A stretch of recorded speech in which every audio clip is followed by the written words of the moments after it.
there's a man drowning in the river, and he's yelling, "Help, help, somebody save me."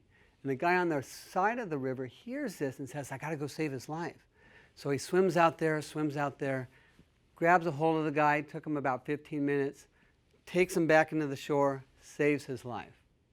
A couple minutes later, a woman's drowning. "Help, somebody save me, I'm drowning." Same guy hears this. He's tired, but he says, "I got to go save her life." So he swims out there, and after about a half hour, he gets there, brings her into the shore, saves her life. A couple minutes later, another person is yelling, "Help, help, somebody help me, I'm drowning."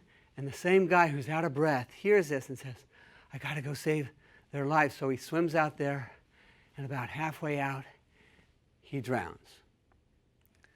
The moral of the story is, had the man gone over to the bridge and taken out the guy throwing people into the river, he could have gone to the source of the problem instead of dealing with the symptoms.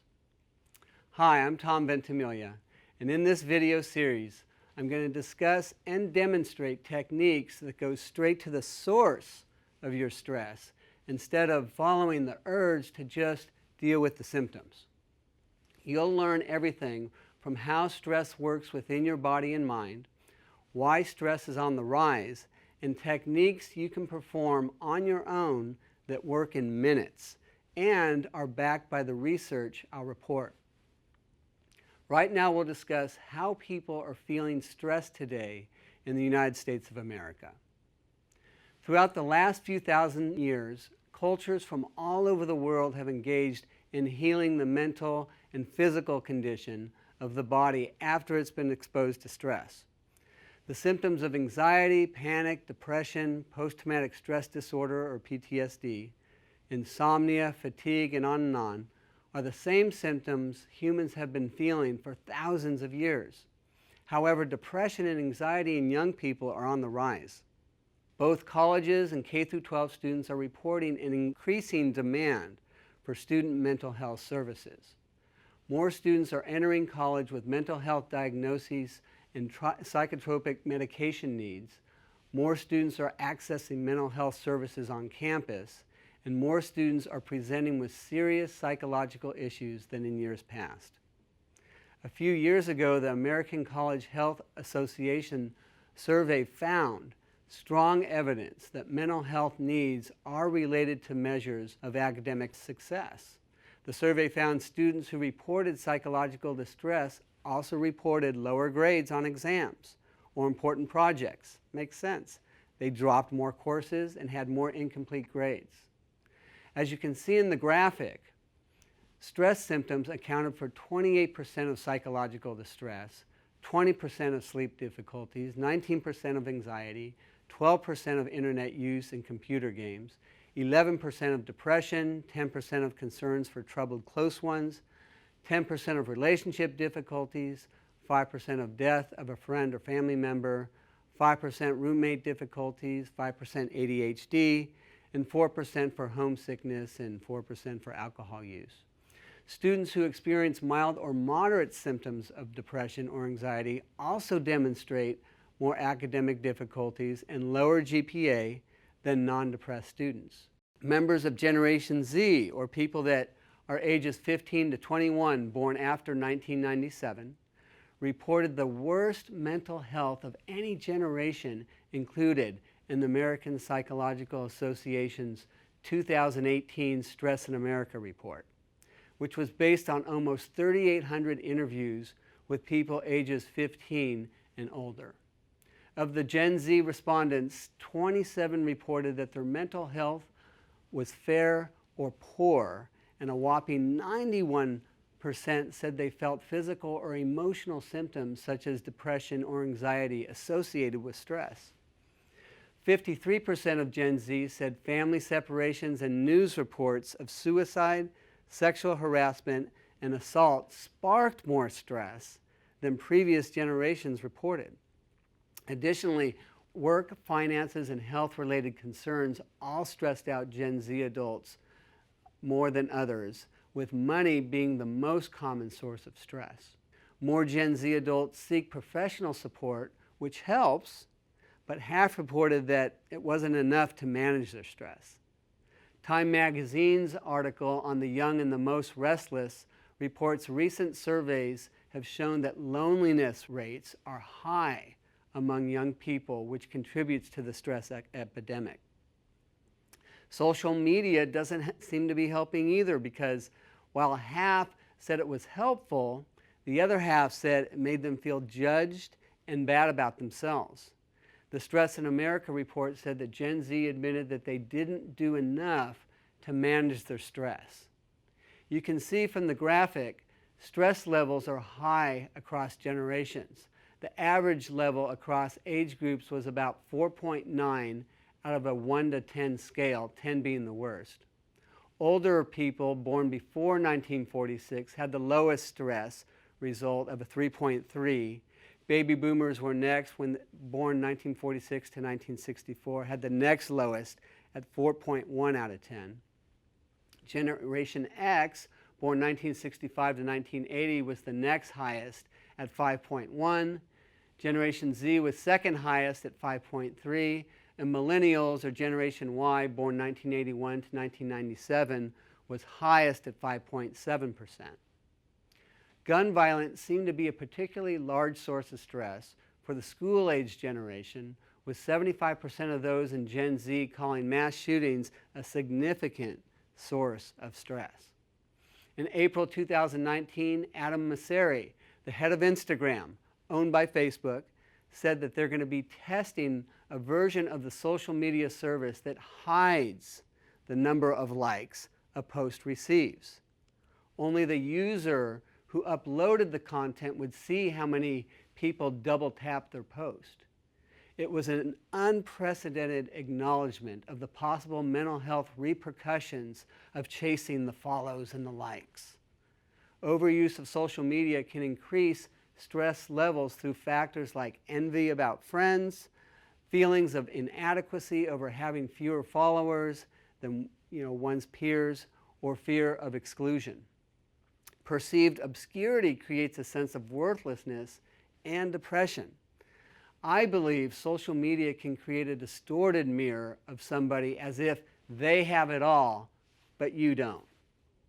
But social media shows no sign of slowing down.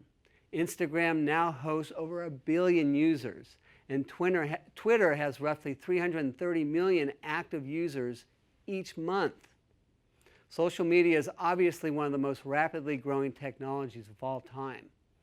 Jean Twenge is a professor of psychology at San Diego State University and the author of iGen, Why Today's Superconnected Kids Are Growing Up Less Rebellious, More Tolerant, and Less Happy, and completely unprepared for adulthood. She reports that studies show as social media use increases, well-being decreases, with one exception. Light users actually scored higher in well-being than those who didn't use social media at all. So red alert, higher social media use is associated with more depression, more anxiety, and more social isolation. A 2018 study in the Journal of Social and Clinical Psychology found that when college students limited their social media use to just 10 minutes per platform, they showed significant reductions in loneliness and depression. As my older Italian relatives used to tell me when I was younger, moderation is the key to life. They were Italian, but they weren't in the mob, I don't think. Today, more than half of Americans say the news causes them stress, and many report feelings of anxiety, fatigue, or sleep loss because of it. According to a 2017 survey by the American Psychological Association, therapists such as the Ducharme report that up to 90% of their patients discuss the stress of the news cycle during their counseling sessions. Going back to college students who report or receive treatment for depression and anxiety report substantial gains in academic performance. That's good news.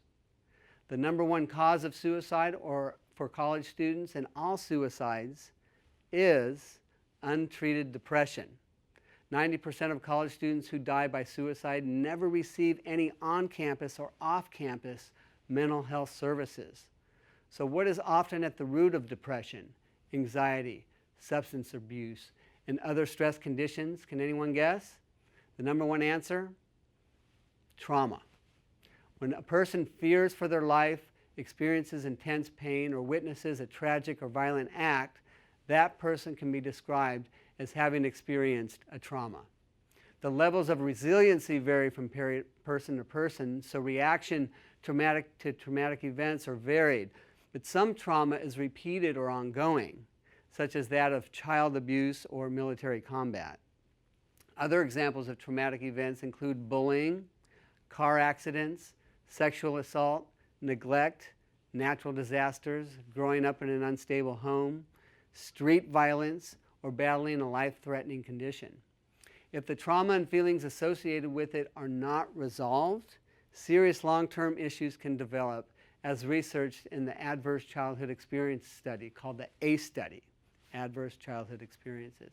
PTSD sets in and ruins many relationships, creating dysfunctional thinking, sleep disturbances, nightmares, anxiety, depression, dissociative episodes, excessive fears, self-injurious behaviors, addictive traits, and as the ACE study found, causes several diseases like heart disease, cancer, COPD, liver disease, and many others. Researchers have been studying the connection between trauma and addiction in order to understand why so many drug and alcohol abusers have histories of traumatic experience. Did you ever wonder why? The ACE study, which I think is the most important study ever done in mental health, showed surveys from over 17,000 patients here in San Diego and Kaiser Hospital, that if a child had 4 or more different types of traumatic events, the child is 5 times more likely to become an alcoholic when they become an adult, 60% more likely to become obese, and up to 46 times more likely to become an injection drug user than the general population. I'd probably do it too if I couldn't find the help because the symptoms are so bad.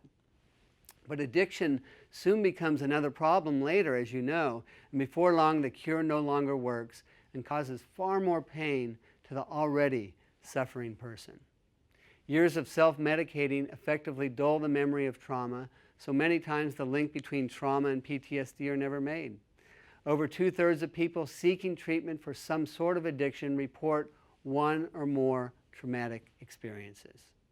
According to the National Violence Resource Center, 1 in 3 women in the United States and 1 in 6 men experience some form of contact sexual violence in their lifetime. 51% of female victims of rape report being raped by an intimate partner, and 40% report rape by an acquaintance. 52% of male victims report being raped by an acquaintance, and 15% report rape by a stranger. Yet most of us think that strangers create most of it. Almost half of multiracial women and over 45% of American Indian and Alaskan Native women were subjected to some form of contact sexual violence in their lifetime. It's really high. 1 in 4 girls and 1 in 6 boys in America will be sexually abused before they turn 18 years old. It makes me angry and it makes me want to cry all at once. It's so common. Child sexual abuse is a violation of power that involves a breach of trust, a breaking of boundaries, and a profound violation of survivors' sense. The sense of self just devastates their life. It takes very little for a child's world to be devastated. A single experience can have a profound impact on a child's life. It makes sense then that annually rape costs the U.S. more than any other crime one can mention. As you can see from the graph, rape costs $127 billion in America, followed by assault, $93 billion, murder, $71 billion, and drunk driving and fatalities, $61 billion. Not all, but a lot of anxiety, depression, and substance abuse are caused by trauma. Are there therapies or healing techniques that help heal trauma and address these symptoms, even if the symptoms weren't a result of trauma? The good news is there are. But what does the research indicate for those techniques? We'll tackle that in later videos. In the next video, you'll learn how stress is experienced in the body, organ by organ, hormone to feeling, and later, how to calm it down. Thanks for listening. We'll see you next time. Take care.